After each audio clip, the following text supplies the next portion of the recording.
Good evening, everybody. It is Tuesday, April 11th, 2023. It is 11:18 at night. Okay, this is part 28. Prologue, Theodore Rex. The steep climb up Keating Ridge began. At times, the locomotive seemed about to stall. Shortly before noon, it dragged its payload over the crest and, with loud puffs of relief, entered a winding valley. Hills crowded in on both sides. The one cut gave way to the shaft of a coal mine, and for a few seconds Roosevelt and his fellow passengers could exchange stares with 400 filthy coal miners.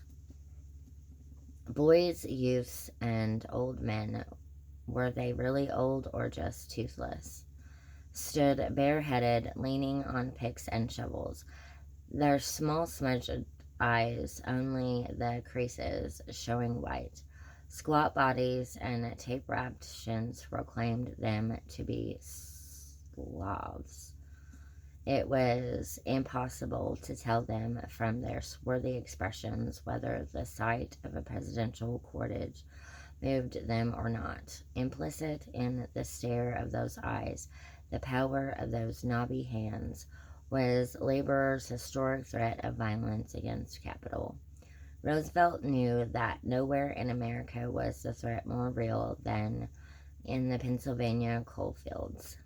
The bituminous region he had just entered, and the intricate region to east and south, valley after valley, as the train snaked through, disclosed communities as squalid as any these people could have fled in Europe. Thousands of sooty shacks on stilts with pigs tied below. Gutters buzzing with garbage, mules clopping to the mine heads, hock deep in fine gray dust. Beneath that dust, men were scrabbling in wet, gassy gloom, earning $1 and changing for every ton of coal they hacked. If 1901 turned out to be a good year, they might get $500 apiece, about what Roosevelt had already earned as President of the United States. In cash, they would realize perhaps a third of that. Their wage packets were subject to compulsory deductions for rent, fuel, medical bills, and food supplied at the flatted prices by the company store. As a group, they aged and ailed faster than any other workers in American industry.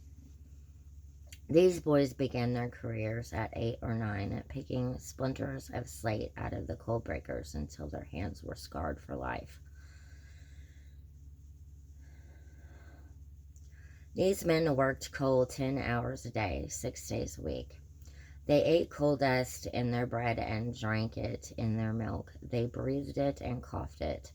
At 40 or 45, most were so ravaged by black lung disease that they had to return to the breakers to pick slate with their grandchildren, contracting fresh black scars until they died. Roosevelt understood enough about social repression to sense that today's contempt for the unskilled worker was tomorrow's likely revolution. Trade union membership had more than doubled in the last 5 years. Sullen miners personally fueled most of the nation's industrial machine. In his opinion, the labor question was the greatest problem confronting 20th century America, the most far-reaching in its stupendous importance. He had been saying so since the United Mine Workers first struck the Pennsylvania anthracite mines in 1900. How worried Hannah had been that bloodshed might prevent McKinley's re-election. The senator had wheeled both sides of an interim contract.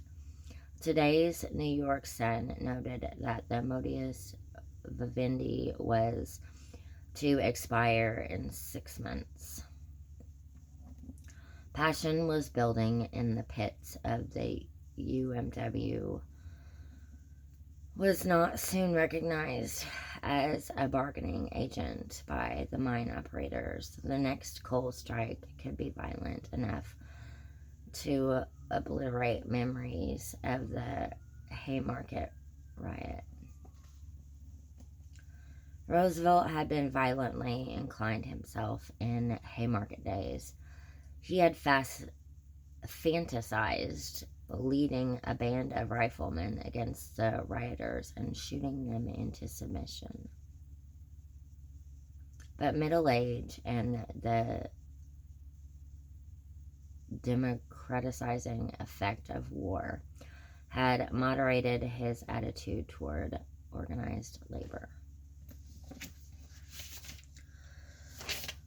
Okay, so that's all for part 28, Prologue, Theodore Rex.